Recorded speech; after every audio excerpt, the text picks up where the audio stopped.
오늘은 성령의 인도를 받는 사람들이 절대 하지 않는 것들에 대해 알아보려고 합니다. 저는 15년간 목회하면서 성령 충만에 대해 가장 큰 착각을 했습니다. 성령 충만한 사람은 항상 기쁘고, 항상 웃고, 항상 에너지가 넘칠 거라고 생각했습니다. 그런데 제가 만난 진짜 성령 충만한 성도들은 정반대였습니다. 그들은 때로 조용했고, 때로 눈물을 흘렸고, 때로 지쳐 보였습니다.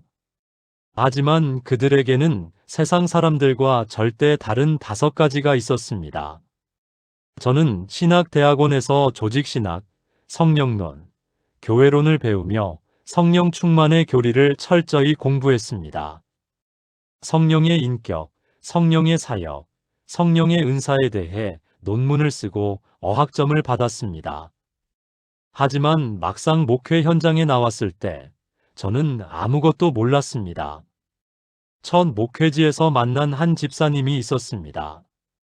그 집사님은 새벽 기도를 20년째 하루도 빠지지 않으셨고 11조와 감사 헌금을 철저히 드리셨습니다.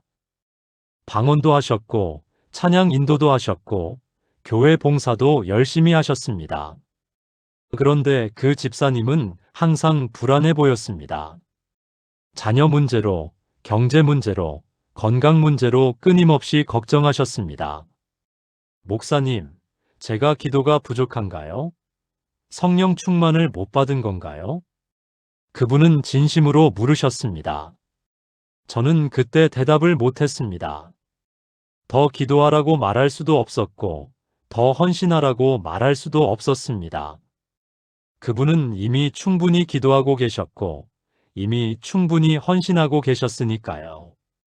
그로부터 3년 후, 저는 또 다른 성도를 만났습니다.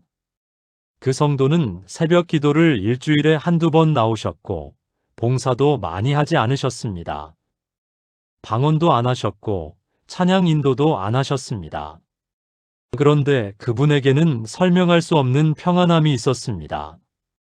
어려운 일이 생겨도 흔들리지 않으셨고, 사람들의 비난에도 담대하셨습니다. 무엇보다 그분의 삶에는 변화가 있었습니다. 술을 끊으셨고, 도박을 끊으셨고, 가정이 회복되었습니다. 저는 그때 깨달았습니다. 성령 충만은 외적인 활동의 문제가 아니라 내적인 변화의 문제라는 것을. 성령 충만은 얼마나 많이 기도하느냐의 문제가 아니라 무엇을 하지 않느냐의 문제라는 것을. 에베소서 5장 18절입니다. 술 취하지 말라 이는 방탕한 것이니 오직 성령으로 충만함을 받으라. 여기서 충만함을 받으라는 원어로 플레루스테입니다. 이것은 현재 명령형으로 계속해서 충만함을 받으라는 의미입니다. 한 번의 체험이 아니라 계속되는 상태를 말합니다. 그리고 이 구절 바로 앞에 술 취하지 말라는 금지 명령이 나옵니다. 왜 바울은 성령 충만을 말하면서 술 취함을 먼저 언급했을까요? 술 취한 사람의 특징은 자기 통제력을 잃는 것입니다. 자기가 하지 말아야 할 행동을 하게 되는 것입니다. 반대로 성령 충만한 사람은 성령의 통제를 받습니다. 그래서 하지 말아야 할 것을 하지 않게 됩니다. 여러분, 오늘 저는 15년 목회 경험을 통해 발견한 성령 충만한 사람들의 특징을 나누고자 합니다. 그것은 그들이 무엇을 하는가가 아니라 무엇을 하지 않는가입니다. 진짜 성령 충만한 사람들은 절대로 하지 않는 5가지 행동이 있습니다. 이것을 알게 되면 여러분의 신앙생활이 완전히 바뀔 것입니다. 더 이상 애쓰지 않아도 변화될 것이고, 더 이상 노력하지 않아도 승리할 것입니다. 왜냐하면 성령님께서 여러분을 통제하실 것이기 때문입니다. 지금부터 시작하겠습니다. 성령 충만한 사람들이 절대 하지 않는 첫 번째 행동은 자기 의를 내세우는 것입니다. 여러분, 교회에서 가장 위험한 사람이 누구인지 아십니까? 바로 자기가 의롭다고 믿는 사람입니다. 누가복음 18장 9절부터 14절까지의 말씀입니다. 또 자기를 의롭다고 믿고 다른 사람을 멸시하는 자들에게 이 비유로 말씀하시되 두 사람이 기도하러 성전에 올라가니 하나는 바리새인이요 하나는 세리라. 바리새인은 서서 따로 기도하여 이르되 하나님이여 나는 다른 사람들 곧 토색 불에 간음을 하는 자들과 같지 아니하고 이 세리와도 같지 아니함을 감사하나이다. 나는 일회에 2번씩 금식하고 또 소득의 11조를 드리나이다 하고 세리는 멀리 서서 감히 눈을 들어 하늘을 쳐다보지도 못하고 다만 가슴을 치며 이르되 하나님이여 불쌍히 여기소서 나는 죄인이로소이다 하였느니라. 내가 너희에게 이르노니 이에 저 바리새인이 아니라 이 사람이 의롭다 하심을 받고 그의 집으로 내려갔느니라. 이 구절을 보십시오. 바리새인은 실제로 의로운 행동을 많이 했습니다. 일주일에 2번 금식했고 소득의 11조를 정확히 드렸습니다. 토색하지 않았고 불의를 행하지 않았고 간음하지 않았습니다. 객관적으로 보면 그는 훌륭한 신앙인이었습니다. 그런데 예수님은 그를 의롭다고 하지 않으셨습니다.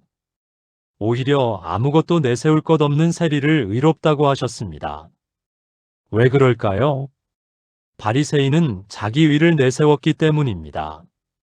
나는 다른 사람들과 같지 않다고 말한 순간 그는 성령 충만에서 멀어진 것입니다. 저는 목회하면서 이런 분들을 많이 만났습니다. 목사님, 저는 40년간 교회를 다녔는데 한 번도 주의를 안 지킨 적이 없습니다.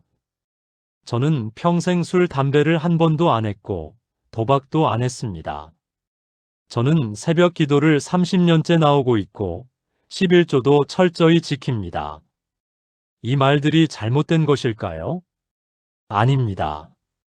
이 말들은 모두 사실이고 칭찬받아야 할 일입니다. 그런데 문제는 이 말 뒤에 숨어 있는 마음입니다. 그러니까 나는 의로운 사람이다. 그러니까 하나님은 내 기도를 들어주셔야 한다. 그러니까 나는 다른 사람들보다 낫다. 이런 마음이 들어오는 순간 성령 충만은 사라집니다. 로마서 3장 10절입니다. 기록된 바 의인은 없나니 하나도 없으며.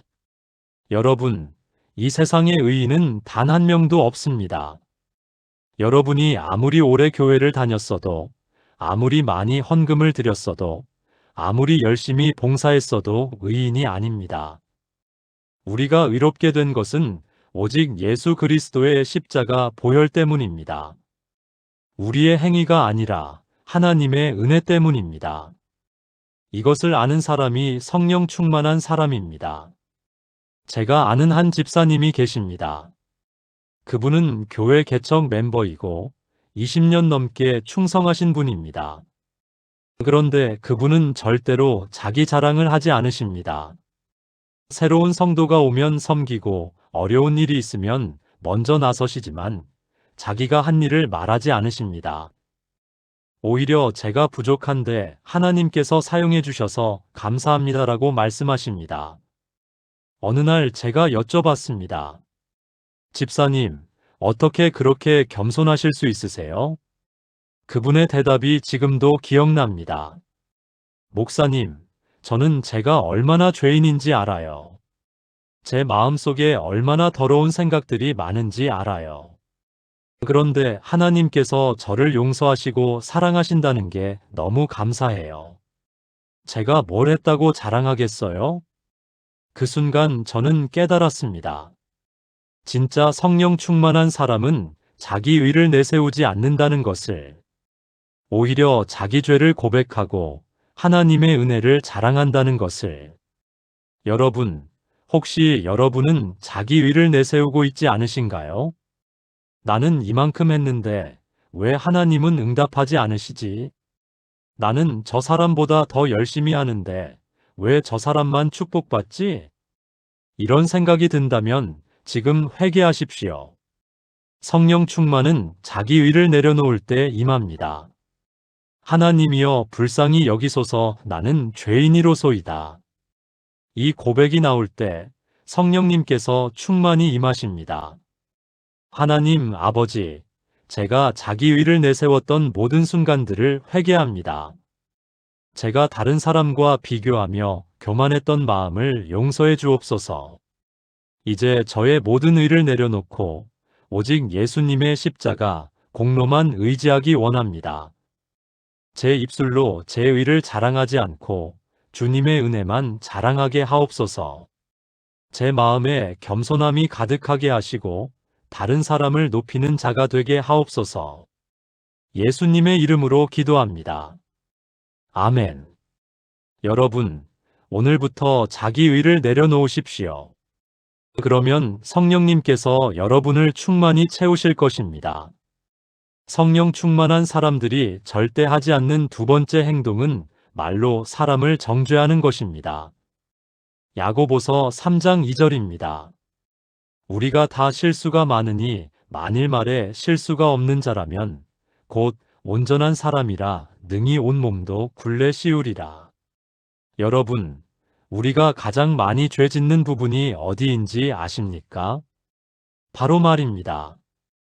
우리는 하루에도 수십 번, 수백 번 말로 다른 사람을 정죄합니다. 저 사람은 믿음이 없어. 저 집사님은 헌금도 안 드려. 저 권사님은 기도도 안 해. 저 청년은 교회도 안 나와. 우리는 이런 말을 너무나 쉽게 합니다. 마치 우리가 판사가 된 것처럼 다른 사람의 신앙을 평가하고 정죄합니다. 그런데 마태복음 7장 1절에서 예수님은 이렇게 말씀하십니다. 비판을 받지 아니하려거든 비판하지 말라. 그리고 로마서 14장 4절에서 바울은 이렇게 말합니다. 남의 하인을 비판하는 너는 누구냐? 그가 서 있는 것이나 넘어지는 것이나 자기 주인에게 있음에 그가 세움을 받으리니 이는 그를 세우시는 권능이 주께 있음이라. 여러분, 우리는 다른 사람을 판단할 권리가 없습니다. 그 사람이 서든 넘어지든 그것은 그 사람의 주인이신 하나님께 달린 문제입니다. 우리가 할 일은 판단하는 것이 아니라 기도하는 것입니다. 비판하는 것이 아니라 격려하는 것입니다. 정죄하는 것이 아니라 사랑하는 것입니다. 저는 몇 년 전에 큰 실수를 한 적이 있습니다. 교회에 한 청년이 있었는데 그 청년은 주일 예배에 자주 빠졌습니다. 새벽 기도는 거의 안 나왔고 헌금도 불규칙했습니다. 저는 마음속으로 그 청년을 판단했습니다. 저 청년은 신앙이 없구나. 세상을 더 사랑하는구나. 그런데 어느 날 그 청년이 상담을 요청했습니다. 상담실에서 그 청년은 눈물을 흘리며 고백했습니다. 목사님, 저 우울증으로 약을 먹고 있어요. 아침에 일어나는 게 너무 힘들어요. 교회 오고 싶은데 몸이 안 움직여요. 그래도 주일만큼은 나오려고 정말 애쓰고 있어요. 근데 가끔은 그것조차 못할 때가 있어요. 그 순간 저는 너무 부끄러웠습니다.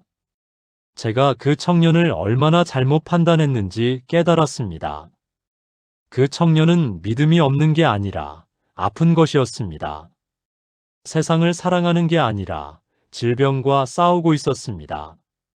제가 할 일은 그를 정죄하는 것이 아니라 그를 위해 기도하고 위로하는 것이었습니다. 그날 이후로 저는 다짐했습니다. 절대로 겉으로 보이는 것만으로 사람을 판단하지 않겠다고. 사람의 중심은 오직 하나님만 아시니까요. 고린도전서 4장 5절입니다. 그러므로 때가 이르기 전 곧 주께서 오시기까지 아무것도 판단하지 말라. 그가 어둠에 감추인 것들을 드러내고 마음의 뜻을 나타내시리니 그때에 각 사람에게 하나님으로부터 칭찬이 있으리라. 여러분, 우리는 다른 사람의 마음을 모릅니다. 왜 그 사람이 그렇게 행동하는지, 어떤 아픔을 겪고 있는지, 어떤 상황에 처해 있는지 모릅니다. 그러니 판단하지 마십시오. 정죄하지 마십시오. 대신 기도하십시오. 하나님, 저 사람에게 무슨 일이 있는지 모르겠지만 주님께서 위로해 주시고 회복시켜 주옵소서. 이렇게 기도할 때 성령님께서 여러분의 마음에 충만히 임하십니다. 제가 아는 한 권사님이 계십니다. 그분은 교회에서 소문난 기도용사입니다. 그런데 그분의 특징은 절대로 다른 사람을 비판하지 않으신다는 것입니다. 누가 교회를 안 나와도, 누가 헌금을 안 드려도, 누가 봉사를 안 해도 비판하지 않으십니다. 대신 그 사람을 위해 기도하십니다. 어느 날 제가 여쭤봤습니다. 권사님, 어떻게 그렇게 사람들을 비판하지 않으실 수 있으세요? 그분의 대답이 저를 울렸습니다. 목사님, 저도 과거에 그런 사람이었어요. 교회도 안 나가고, 기도도 안 하고, 세상만 바라보고 살았어요. 그런데 그때 한 성도님이 저를 정죄하지 않고 계속 기도해 주셨어요. 그 기도 덕분에 제가 회개하고 돌아왔어요. 그래서 저도 다른 사람들을 위해 기도만 하기로 결심했어요. 여러분, 이것이 성령 충만한 사람의 모습입니다. 정죄하지 않고 기도하는 것, 비판하지 않고 사랑하는 것, 판단하지 않고 격려하는 것. 여러분은 오늘 누구를 정죄하셨습니까? 누구를 비판하셨습니까? 지금 그 사람을 위해 기도하십시오. 하나님, 제가 그 사람을 잘못 판단했습니다. 용서해 주옵소서. 그 사람을 축복해 주시고 회복시켜 주옵소서. 이렇게 기도할 때 성령님께서 여러분의 입술을 거룩하게 하실 것입니다. 하나님 아버지, 제가 말로 얼마나 많은 사람을 정죄했는지 고백합니다. 제가 판단할 권리도 없으면서 다른 사람의 신앙을 평가했습니다. 용서해 주옵소서. 이제 제 입술을 거룩하게 하시고 비판의 말 대신 기도의 말을 하게 하옵소서. 정죄의 말 대신 격려의 말을 하게 하옵소서.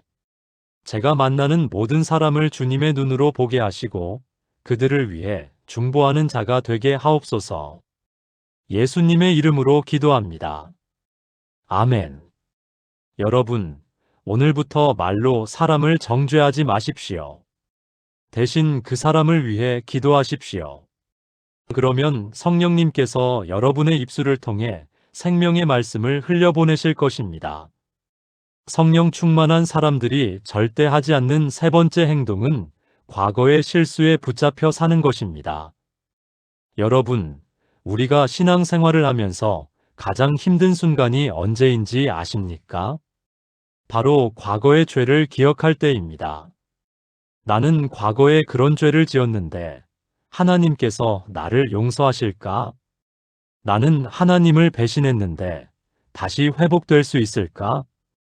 나는 너무 큰 실수를 했는데 하나님께서 나를 사용하실 수 있을까? 이런 생각들이 우리를 괴롭힙니다. 사탄은 이것을 이용해서 우리를 공격합니다. 너는 그런 죄를 지은 사람이야. 하나님께 나아갈 자격이 없어. 너는 이미 망했어. 더 이상 회복될 수 없어. 너는 위선자야. 교회에 다니면서 그런 짓을 했잖아. 사탄은 24시간 우리를 고소합니다. 요한계시록 12장 10절에서 사탄을 형제들을 참소하는 자라고 부릅니다. 사탄의 전략은 우리를 과거에 묶어두는 것입니다. 그래서 우리가 앞으로 나아가지 못하게 만드는 것입니다. 그런데 성령 충만한 사람은 과거에 붙잡혀 있지 않습니다. 빌립보서 3장 13절부터 14절입니다. 형제들아 나는 아직 내가 잡은 줄로 여기지 아니하고 오직 한 일, 즉 뒤에 있는 것은 잊어버리고 앞에 있는 것을 잡으려고 표대를 향하여 그리스도 예수 안에서 하나님이 위에서 부르신 부름의 상을 위하여 달려가노라. 바울은 뒤에 있는 것은 잊어버리고라고 말합니다. 여기서 잊어버리고는 원어로 에필란다노마이입니다. 이것은 단순히 기억하지 않는다는 의미가 아닙니다. 의도적으로, 적극적으로, 완전히 뒤로 제쳐둔다는 의미입니다. 과거를 기억은 하지만 그것에 붙잡혀 있지 않는다는 뜻입니다. 여러분, 바울이 얼마나 큰 죄를 지었습니까? 그는 스데반 집사를 죽이는 데 동의했고 수많은 크리스천을 박해했습니다. 교회를 잡아가두고 고문하고 죽였습니다. 만약 바울이 과거에 붙잡혀 있었다면 그는 평생 죄책감에 시달렸을 것입니다. 나 같은 죄인이 어떻게 복음을 전할 수 있겠어? 하지만 바울은 과거를 잊어버리고 앞으로 나아갔습니다. 왜냐하면 그는 하나님의 용서를 확신했기 때문입니다. 고린도후서 5장 17절입니다. 그런즉 누구든지 그리스도 안에 있으면 새로운 피조물이라. 이전 것은 지나갔으니 보라 새 것이 되었도다. 여러분, 예수님을 믿는 순간 우리는 새로운 피조물이 됩니다. 이전 것은 지나갔습니다. 완전히 사라졌습니다. 더 이상 존재하지 않습니다. 그런데 우리는 왜 계속 과거를 붙잡고 있습니까? 하나님은 이미 용서하셨는데 우리가 우리 자신을 용서하지 못하고 있습니다. 저는 몇 년 전에 한 자매님을 상담한 적이 있습니다. 그 자매님은 과거에 낙태를 한 경험이 있었습니다. 그 일이 있은 후 10년이 지났지만 그 자매님은 여전히 죄책감에 시달리고 있었습니다. 목사님, 저는 살인자예요. 제 손으로 제 아이를 죽였어요. 하나님께서 저를 용서하실 수 있을까요? 그 자매님은 눈물을 흘리며 고백했습니다. 저는 그분에게 물었습니다. 자매님, 그 일을 회개하셨습니까? 네, 수없이 회개했어요. 매일 울면서 회개했어요. 그러면 하나님께서 용서하셨습니다. 그런데 저는 아직도 죄책감이 사라지지 않아요. 저는 그날 그 자매님과 함께 요한일서 1장 9절을 읽었습니다. 만일 우리가 우리 죄를 자백하면 그는 미쁘시고 의로우사 우리 죄를 사하시며 우리를 모든 불의에서 깨끗하게 하실 것이요. 그리고 말씀드렸습니다. 자매님, 하나님은 이미 용서하셨습니다. 그런데 자매님이 하나님의 용서를 믿지 않는 것입니다. 그것은 하나님을 불신하는 것입니다. 이제 하나님의 용서를 믿으십시오. 그리고 과거를 내려놓으십시오. 그날 그 자매님은 큰 소리로 울었습니다. 그리고 고백했습니다. 하나님, 제가 주님의 용서를 믿지 않았습니다. 용서해 주옵소서. 이제 저는 주님의 용서를 믿습니다. 과거를 내려놓겠습니다. 그 후 그 자매님은 완전히 변화되었습니다. 죄책감에서 벗어나 자유로워졌고 다시 기쁨으로 신앙생활을 하게 되었습니다. 지금은 교회에서 상담 사역자로 섬기며 같은 아픔을 가진 분들을 위로하고 있습니다. 여러분, 과거에 어떤 일이 있었든지 하나님은 이미 용서하셨습니다. 이제 여러분이 여러분 자신을 용서할 차례입니다. 과거를 내려놓고 앞으로 나아가십시오. 성령 충만한 사람은 과거에 붙잡혀 있지 않습니다. 오히려 과거의 실수를 통해 배우고 그것을 간증으로 바꾸어 다른 사람을 돕습니다. 사탄은 여러분의 과거를 사용해서 여러분을 무너뜨리려 하지만 성령님은 여러분의 과거를 사용해서 여러분을 강하게 만드십니다. 지금 이 순간 과거의 죄책감을 내려놓으십시오. 하나님의 용서를 믿으십시오. 그리고 앞을 향해 달려가십시오. 하나님 아버지, 제가 과거에 붙잡혀 살았던 모든 시간을 고백합니다. 제가 주님의 용서를 믿지 못하고 죄책감에 시달렸습니다. 용서해 주옵소서. 이제 제 과거의 모든 죄를 주님의 십자가 보혈로 씻어 주옵소서. 더 이상 과거를 기억하지 않으시는 주님처럼 저도 과거를 내려놓게 하옵소서. 뒤에 있는 것은 잊어버리고 앞에 있는 것을 잡아 표대를 향해 달려가게 하옵소서. 제 과거의 상처와 실수가 누군가를 돕는 간증이 되게 하옵소서. 예수님의 이름으로 기도합니다. 아멘. 여러분, 오늘부터 과거에 붙잡혀 있지 마십시오. 하나님은 이미 용서하셨고 여러분을 새로운 피조물로 만드셨습니다. 이제 자유함으로 앞으로 나아가십시오. 성령님께서 여러분과 함께 하실 것입니다. 성령 충만한 사람들이 절대 하지 않는 네 번째 행동은 환경을 핑계로 불평하는 것입니다. 빌립보서 2장 14절입니다. 모든 일을 원망과 시비가 없이 하라. 여러분, 우리가 신앙생활을 하면서 가장 자주 하는 죄가 무엇인지 아십니까? 바로 불평입니다. 왜 나만 이렇게 힘들까? 왜 하나님은 나에게만 이런 시련을 주실까? 저 사람은 저렇게 잘 사는데 나는 왜 이렇게 어려울까? 우리는 끊임없이 불평합니다. 환경을 탓하고 사람을 탓하고 때로는 하나님을 원망합니다. 그런데 불평은 우리 신앙의 가장 큰 적입니다. 민수기 11장을 보면 이스라엘 백성이 광야에서 불평했을 때 어떤 일이 일어났습니까? 하나님의 진노가 임했고 많은 사람이 죽었습니다. 불평은 단순한 감정 표현이 아닙니다. 불평은 하나님의 선하심을 부인하는 것입니다. 불평은 하나님의 주권을 인정하지 않는 것입니다. 불평은 하나님을 신뢰하지 않는다는 선언입니다. 그래서 성령 충만한 사람은 절대로 환경을 핑계로 불평하지 않습니다. 데살로니가전서 5장 16절부터 18절입니다. 항상 기뻐하라 쉬지 말고 기도하라 범사에 감사하라. 이것이 그리스도 예수 안에서 너희를 향하신 하나님의 뜻이니라. 항상 기뻐하라. 쉬지 말고 기도하라. 범사에 감사하라. 이것이 하나님의 뜻입니다. 여기서 범사에는 원어로 엔판티입니다. 모든 상황에서 어떤 경우에도라는 의미입니다. 좋을 때만 감사하는 것이 아니라 힘들 때도 감사하라는 것입니다. 건강할 때만 기뻐하는 것이 아니라 아플 때도 기뻐하라는 것입니다. 풍요로울 때만 찬양하는 것이 아니라 궁핍할 때도 찬양하라는 것입니다.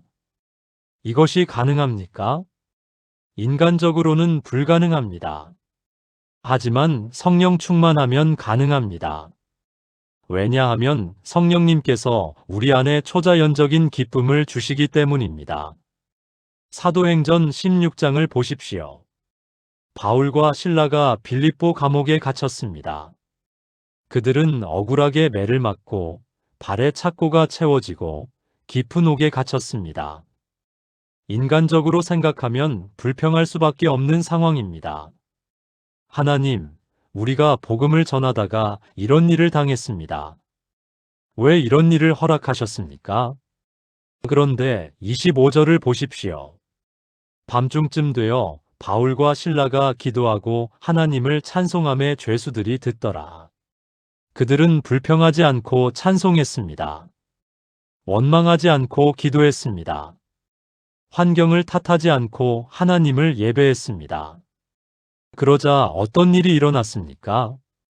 큰 지진이 일어나고 옥문이 열리고 착고가 풀렸습니다. 그리고 간수와 그의 온 가족이 구원을 받았습니다. 여러분, 이것이 성령 충만의 능력입니다. 환경이 변하지 않아도 찬송할 수 있는 것, 상황이 좋아지지 않아도 기뻐할 수 있는 것, 문제가 해결되지 않아도 감사할 수 있는 것, 이것이 성령 충만한 사람의 특징입니다. 저는 교회에서 한 집사님을 알고 있습니다. 그 집사님은 말기 암 진단을 받으셨습니다. 의사는 6개월 시한부라고 말했습니다. 가족들은 모두 절망했고 교회 성도들도 충격을 받았습니다. 그런데 그 집사님은 놀라운 반응을 보이셨습니다. 목사님, 제가 이제 하나님을 더 가까이서 만날 수 있게 되었어요. 감사해요.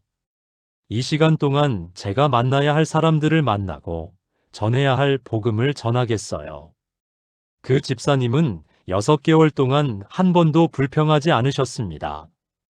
오히려 병상에서 찬양하시고 기도하시고 주변 사람들을 위로하셨습니다.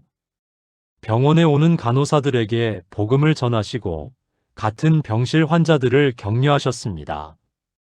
그리고 정확히 6개월 후 그 집사님은 천국에 가셨습니다. 장례식장에는 수많은 사람이 찾아왔습니다. 그 집사님이 병상에서 만났던 간호사들, 환자들, 그들의 가족들이 왔습니다. 그리고 그들은 말했습니다. 그분은 죽음 앞에서도 불평하지 않고 찬송하셨어요. 그분을 통해 진짜 신앙이 무엇인지 배웠어요. 저도 그분처럼 살고 싶어요. 그날 장례식장에서 5명이 예수님을 영접했습니다. 여러분, 이것이 성령 충만의 능력입니다. 죽음 앞에서도 불평하지 않고 찬송하는 것, 고통 가운데서도 원망하지 않고 감사하는 것, 절망적인 상황에서도 하나님을 신뢰하는 것. 여러분은 지금 어떤 환경에 처해 있습니까? 경제적으로 어렵습니까? 건강이 좋지 않습니까? 가족 문제로 고민하고 있습니까? 직장에서 어려움을 겪고 있습니까? 그 환경을 핑계로 불평하지 마십시오. 오히려 그 환경 속에서 하나님을 찬양하십시오. 그러면 하나님께서 그 환경을 축복의 통로로 바꾸실 것입니다. 로마서 8장 28절입니다. 우리가 알거니와 하나님을 사랑하는 자, 곧 그의 뜻대로 부르심을 입은 자들에게는 모든 것이 합력하여 선을 이루느니라. 모든 것이 합력하여 선을 이룹니다. 좋은 것만이 아니라 나쁜 것도, 기쁜 일만이 아니라 슬픈 일도, 성공만이 아니라 실패도, 모든 것이 합력하여 선을 이룹니다. 이것을 믿는 사람이 성령 충만한 사람입니다. 하나님 아버지, 제가 얼마나 많이 불평했는지 고백합니다. 환경을 탓하고 사람을 탓하고 주님을 원망했습니다. 용서해 주옵소서. 이제 어떤 환경 속에서도 주님을 찬양하기 원합니다. 좋을 때나 나쁠 때나 건강할 때나 아플 때나 풍요할 때나 궁핍할 때나 주님을 찬양하겠습니다. 제 입술로 불평이 나오지 않게 하시고 오직 감사와 찬송이 나오게 하옵소서.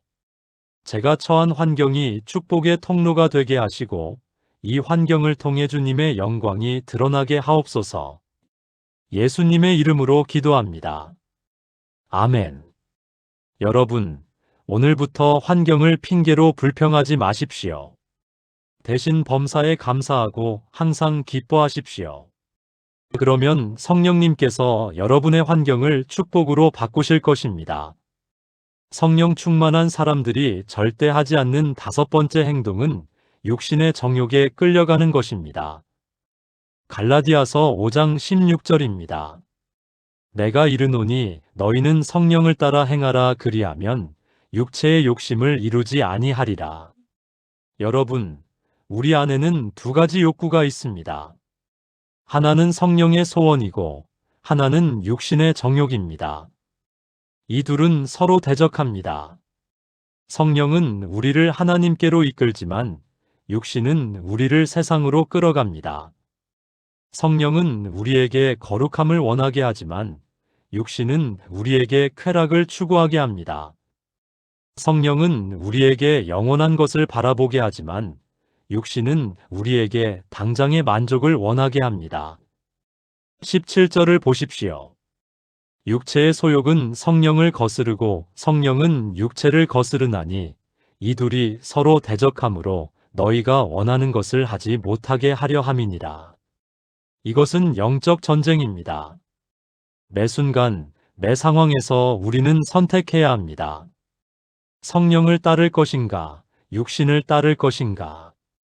그런데 성령 충만한 사람은 육신의 정욕에 끌려가지 않습니다. 왜냐하면 성령님께서 그를 통제하시기 때문입니다. 갈라디아서 5장 19절부터 21절에 육체의 일들이 나옵니다. 육체의 일은 분명하니 곧 음행과 더러운 것과 호색과 우상 숭배와 주술과 원수 맺는 것과 분쟁과 시기와 분냄과 당 짓는 것과 분열함과 이단과 투기와 술 취함과 방탕함과 또 그와 같은 것들이라. 이것들이 육신의 일입니다. 음행, 더러운 것, 호색은 성적 정욕과 관련된 것입니다. 우상 숭배와 주술은 영적 타락과 관련된 것입니다. 원수 맺는 것, 분쟁, 시기, 분냄, 당 짓는 것, 분열함은 관계의 문제입니다. 술 취함과 방탕함은 절제하지 못하는 것입니다. 여러분, 우리는 이런 것들로부터 자유로우십니까? 정직하게 대답하십시오. 혹시 음란한 생각이 마음에 떠오를 때가 있지 않습니까? 혹시 시기와 질투가 마음에 일어날 때가 있지 않습니까? 혹시 분냄과 화가 터져 나올 때가 있지 않습니까? 혹시 절제하지 못하고 과식하거나 과소비할 때가 있지 않습니까? 이것이 바로 육신의 정욕입니다. 그런데 성령 충만하면 이런 것들을 이길 수 있습니다. 22절부터 23절입니다. 오직 성령의 열매는 사랑과 희락과 화평과 오래 참음과 자비와 양선과 충성과 온유와 절제니 이 같은 것을 금지할 법이 없느니라. 성령의 열매를 보십시오. 사랑, 희락, 화평, 오래 참음, 자비, 양선, 충성, 온유, 절제. 이것들은 육체의 일과 정반대입니다. 음행 대신 사랑, 분냄 대신 화평, 시기 대신 희락, 방탕 대신 절제. 이것이 성령 충만한 사람의 삶입니다. 저는 몇 년 전에 한 청년을 만났습니다. 그 청년은 과거에 포르노에 중독되어 있었습니다. 하루에도 몇 시간씩 음란물을 보았고 그것이 그의 삶을 지배했습니다. 교회는 다녔지만 신앙은 형식적이었습니다. 새벽 기도도 나가고 헌금도 드렸지만 삶은 변하지 않았습니다. 그런데 어느 날 그 청년이 저를 찾아왔습니다. 목사님, 저 이대로는 안 될 것 같아요. 진짜로 변하고 싶어요. 저는 그 청년과 함께 기도하기 시작했습니다. 그리고 갈라디아서 5장 16절 말씀을 붙들고 매일 선포했습니다. 나는 성령을 따라 행합니다. 그러므로 육체의 욕심을 이루지 않습니다. 처음에는 변화가 없었습니다. 여전히 유혹이 왔고 여전히 넘어졌습니다. 그런데 그 청년은 포기하지 않았습니다. 넘어질 때마다 회개하고 다시 일어서서 기도했습니다. 그리고 3개월 후 기적이 일어났습니다. 어느 날 그 청년이 제게 말했습니다. 목사님, 신기해요. 예전에는 유혹이 오면 참을 수 없었는데 이제는 거부할 수 있어요. 마음속에서 이건 아니야라는 생각이 자동으로 들어요. 그것이 바로 성령 충만입니다. 우리가 의지로 참는 것이 아니라 성령님께서 우리를 통제하시는 것입니다. 지금 그 청년은 완전히 자유로워졌습니다. 포르노에서 벗어났을 뿐 아니라 교회에서 청년부를 섬기며 같은 문제로 고통받는 청년들을 돕고 있습니다. 여러분, 이것이 성령 충만의 능력입니다. 육신의 정욕을 이기는 능력, 유혹을 물리치는 능력, 죄에서 벗어나는 능력. 이 능력은 우리 자신에게서 나오는 것이 아닙니다. 성령님께서 주시는 것입니다. 로마서 8장 13절입니다. 너희가 육신대로 살면 반드시 죽을 것이로되 영으로서 몸의 행실을 죽이면 살리니. 몸의 행실을 죽이는 것은 우리 힘으로 되지 않습니다. 오직 성령으로서만 가능합니다. 그러므로 우리가 할 일은 성령님께 의지하는 것입니다. 성령님, 제가 이 유혹을 이길 수 없습니다. 도와주세요. 성령님, 제 육신의 정욕을 죽여주세요. 성령님, 저를 통제해 주세요. 이렇게 기도할 때 성령님께서 역사하십니다. 여러분, 지금 어떤 육신의 정욕과 싸우고 계십니까? 성적 유혹입니까? 물질에 대한 탐욕입니까? 명예에 대한 욕심입니까? 음식에 대한 절제 문제입니까? 그것이 무엇이든 성령님께 맡기십시오. 혼자 힘으로 이기려고 하지 마십시오. 그것은 불가능합니다. 오직 성령 충만할 때만 이길 수 있습니다. 하나님 아버지, 제가 얼마나 많이 육신의 정욕을 따라 살았는지 고백합니다. 제 힘으로 이기려고 애썼지만 계속 넘어졌습니다.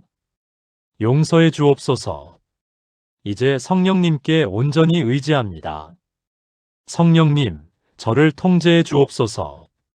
제 안에 있는 육신의 정욕을 죽여주시고 성령의 열매를 맺게 하옵소서. 유혹이 올 때마다 성령님께서 저를 붙잡아 주시고 거룩한 길로 인도해 주옵소서. 제 삶이 성령의 지배를 받게 하시고 날마다 성령 충만함으로 살게 하옵소서. 예수님의 이름으로 기도합니다. 아멘. 여러분, 오늘부터 육신의 정욕에 끌려가지 마십시오. 대신 성령님께 의지하고 성령을 따라 행하십시오. 그러면 육체의 욕심을 이루지 않을 것이고 성령의 열매를 맺게 될 것입니다. 사랑하는 하늘 아버지 하나님, 오늘 이 말씀을 통해 성령 충만의 진정한 의미를 깨닫게 하심에 감사드립니다. 성령 충만은 외적인 활동에 많고 적음이 아니라 내적인 변화와 순종임을 알게 하심을 감사드립니다. 하나님 아버지, 제가 그동안 얼마나 많이 자기 의를 내세웠는지 고백합니다.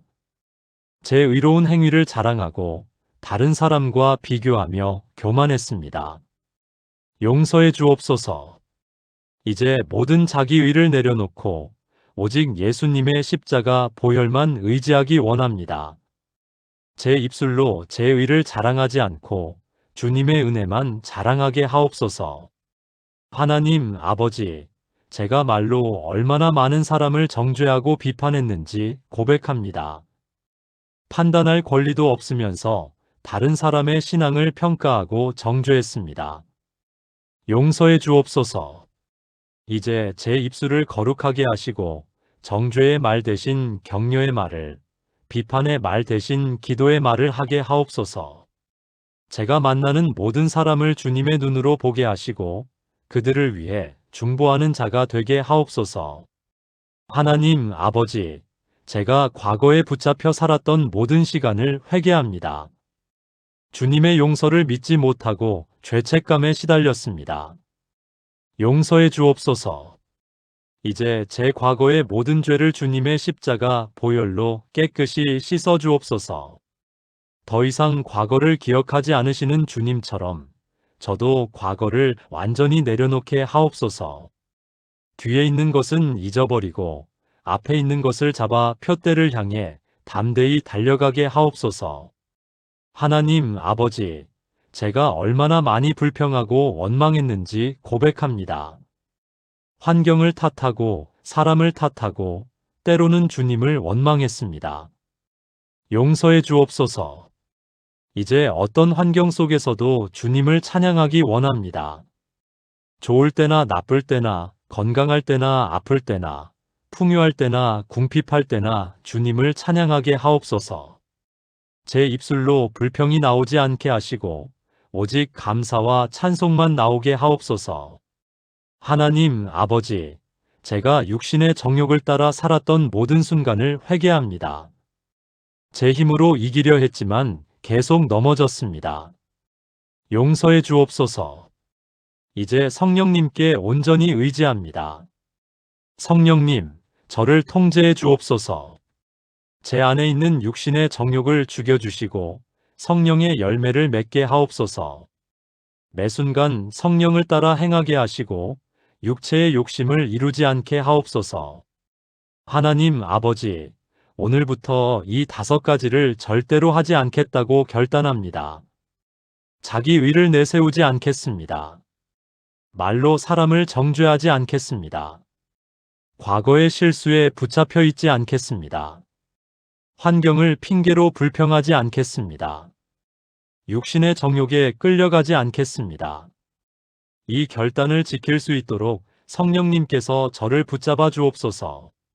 날마다 성령 충만함으로 살게 하시고 성령의 열매를 풍성히 맺게 하옵소서. 제 삶을 통해 주님의 영광이 드러나게 하시고 많은 사람이 주님께 돌아오게 하옵소서. 이 모든 기도와 간구를 우리 주 예수 그리스도의 이름으로 기도드립니다. 아멘. 사랑하는 여러분, 오늘 우리는 성령 충만한 사람들이 절대 하지 않는 5가지 행동에 대해 함께 나누었습니다. 첫째, 자기 의를 내세우지 않습니다. 둘째, 말로 사람을 정죄하지 않습니다. 셋째, 과거의 실수에 붙잡혀 있지 않습니다. 넷째, 환경을 핑계로 불평하지 않습니다. 다섯째, 육신의 정욕에 끌려가지 않습니다. 여러분, 이것들은 우리가 노력해서 할 수 있는 것이 아닙니다. 오직 성령 충만할 때만 가능합니다. 그러므로 우리가 할 일은 성령님께 온전히 의지하는 것입니다. 매일 아침 일어나서 기도하십시오. 성령님, 오늘 하루 저를 통제해 주세요. 제가 하지 말아야 할 것을 하지 않게 하시고 해야 할 것을 하게 하소서. 이렇게 기도하며 하루를 시작하십시오. 그리고 하루를 살아가면서 성령님의 음성에 민감하게 반응하십시오. 성령님께서 이것은 하지 말라고 하실 때 순종하십시오. 성령님께서 이것을 하라고 하실 때 즉시 행동하십시오. 그렇게 살아갈 때 여러분은 성령 충만한 삶을 살게 될 것입니다. 그리고 여러분의 삶에 놀라운 변화가 일어날 것입니다. 자기 의를 내세우지 않으니 겸손해질 것입니다. 말로 정죄하지 않으니 관계가 회복될 것입니다. 과거에 붙잡혀 있지 않으니 자유로워질 것입니다. 환경을 핑계로 불평하지 않으니 기쁨이 넘칠 것입니다. 육신의 정욕에 끌려가지 않으니 거룩해질 것입니다. 이것이 바로 성령 충만의 열매입니다. 여러분, 오늘 이 말씀을 듣고 마음에 어떤 결단이 일어나고 있습니까? 나도 이렇게 살고 싶다는 갈망이 있습니까? 그렇다면 지금 이 자리에서 성령 충만을 구하십시오. 성령님께서는 구하는 자에게 주십니다. 누가복음 11장 13절입니다. 너희가 악할지라도 좋은 것을 자식에게 줄 알거든 하물며 너희 하늘 아버지께서 구하는 자에게 성령을 주시지 않겠느냐. 하나님께서는 성령을 구하는 자에게 반드시 주십니다. 지금 기도하십시오. 하나님, 저에게 성령 충만을 주옵소서. 제가 하지 말아야 할 것을 하지 않게 하시고 해야 할 것을 하게 하옵소서. 이렇게 기도하십시오. 그리고 믿음으로 받으십시오. 하나님께서는 여러분의 기도를 들으시고 응답하실 것입니다. 여러분, 제가 15년 목회하면서 확신하는 것이 있습니다. 성령 충만은 특별한 사람들만의 것이 아닙니다. 성령 충만은 모든 믿는 자의 것입니다. 여러분이 오래 교회를 다녔든 이제 막 교회에 나오기 시작했든 성령 충만을 받을 수 있습니다. 여러분이 신앙의 베테랑이든 갓 태어난 영적 아기든 성령 충만을 받을 수 있습니다. 나이가 많든 적든 성령 충만을 받을 수 있습니다. 왜냐하면 성령 충만은 우리의 조건이 아니라 하나님의 은혜이기 때문입니다. 그러니 주저하지 마십시오. 두려워하지 마십시오. 지금 이 순간 성령 충만을 구하십시오. 그리고 받으십시오. 하나님께서는 여러분을 기다리고 계십니다. 성령님께서는 여러분을 충만히 채우기를 원하십니다. 오늘부터 여러분의 삶이 완전히 변화될 것입니다. 더 이상 자기 의를 내세우지 않고 하나님의 은혜를 자랑하게 될 것입니다. 더 이상 말로 정죄하지 않고 사랑으로 품게 될 것입니다. 더 이상 과거에 붙잡혀 있지 않고 자유함으로 앞을 향해 나아가게 될 것입니다. 더 이상 환경을 핑계로 불평하지 않고 어떤 상황에서도 감사하게 될 것입니다. 더 이상 육신의 정욕에 끌려가지 않고 성령의 열매를 맺게 될 것입니다. 이것이 바로 성령 충만한 삶입니다. 여러분, 이 삶을 살기를 원하십니까? 그렇다면 오늘부터 시작하십시오. 성령님께 의지하십시오. 성령을 따라 행하십시오. 그러면 여러분은 성령 충만한 삶을 살게 될 것이고, 여러분의 삶을 통해 하나님의 영광이 드러날 것입니다. 하나님께서 여러분을 축복하시고 성령님께서 여러분을 충만히 채우시길 축원합니다. 오늘도 여러분과 함께 말씀 나눌 수 있어서 감사합니다. 구독하시면 이런 은혜로운 말씀을 계속 받아보실 수 있고, 좋아요를 눌러주시면 더 많은 분들께 이 영상이 전해집니다. 여러분의 작은 클릭 하나가 누군가의 인생을 바꿀 수 있습니다. 주변에 이 말씀이 필요한 분께 공유해 주시고, 여러분이 경험하신 하나님의 인도하심도 댓글로 함께 나눠주시면 모두에게 큰 은혜가 되겠습니다.